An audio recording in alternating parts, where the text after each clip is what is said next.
తొలి ఏకాదశి సందర్భంగా వరంగల్ నగరంలోని కరీమాబాద్ ప్రాంతంలో బోనాల పండుగ ఉత్సాహభరితంగా నిర్వహించబడింది.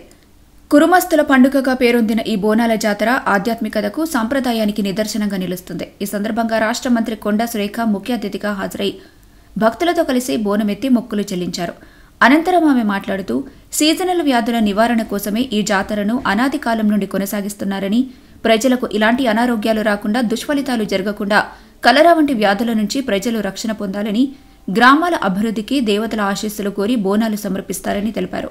కరీమాబాద్ నుండి ప్రారంభమైన ఈ జాతర 2 నెలల పాటు కొనసాగి చివరకు ఉరుసుగుట్ట వద్ద ఉన్న బీరన్న ఆలయంలో ముగింపుకు వస్తుంది.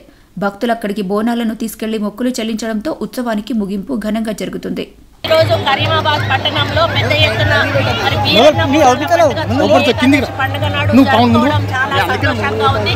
మంత్రిగా మరి శాఖ మంత్రిగా ఈ యొక్క కార్యక్రమంలో పాల్గొనే అవకాశం నాకు రావడం, ముఖ్యంగా ఇక్కడ ప్రజలు తొలి ఏకాదశి నాడు చాలా నిష్ఠతోటి మరి పర్వన్నం వండి ఇక్కడ వీరన్నకు బోనం సమర్పించి వాళ్ళ యొక్క మొక్కులు చెల్లించుకొని, అదేవిధంగా ఇక్కడ ప్రత్యేకత ఏంటంటే ఒక గావు బట్టే కార్యక్రమం అనేది ఉంటుంది. ఆ గావు బట్టే కార్యక్రమం ద్వారా ఏమైనా దుష్ఫలితాలు రాకుండా, భవిష్యత్తులో ఎవరికి ఇబ్బందులు రాకుండా, అనారోగ్యాలు రాకుండా మరి అందరూ సంతోషంగా ఉండాలని చెప్పి ఆ కార్యక్రమం చేయడం జరుగుతుంది. ఈ ఆనవాయితీ అనేది శతాబ్దాల కాలం ముందు పెద్దవాళ్ళు ఇక్కడ ఒక కలరా వచ్చినప్పుడు, ఆ కలరా మహమ్మారి అనేది వాళ్ళందరూ చనిపోతున్నప్పుడు వాళ్ళ ఇష్టదైవం అయినటువంటి వీరన్నకు మొక్కుకొని మరి మాకు ఈ యొక్క కలరా నిర్మూలన జరిగితే మేము ఒక బోనం సమర్పించుకుంటాం. బోనం అంటే భోజనం, ఆ భోజనాన్ని మేము సమర్పించుకుంటాము, మమ్మల్ని కాపాడు తండ్రి అని మొక్కినప్పుడు వాళ్ళని అనారోగ్యం నుంచి బయటపడేసినప్పుడు అప్పటి నుంచి కూడా ఆనవాయితీగా ఈ బోనం వండి మరి సమర్పించడం జరుగుతూ ఉంది.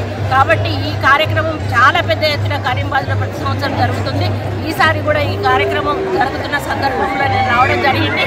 ఇది చేసుకోవడం ద్వారా మన సమాజంలో కూడా ఎటువంటి కీడు రాకుండా అందరం ఆనందంగా ఉండి, ఈ రైతులు చల్లగా ఉండి మంచి పంటలు పండి మరి మన తెలంగాణ రాష్ట్రమే కాదు మన సొసైటీ కూడా బాగుండాలని ప్రతి ఒక్కరు కోరుకోవడం జరుగుతుంది. మరి అదే జరగాలని మేము కోరుకుంటూ వాళ్ళందరికీ కూడా బోనాల శుభాకాంక్షలు తెలియజేస్తాం.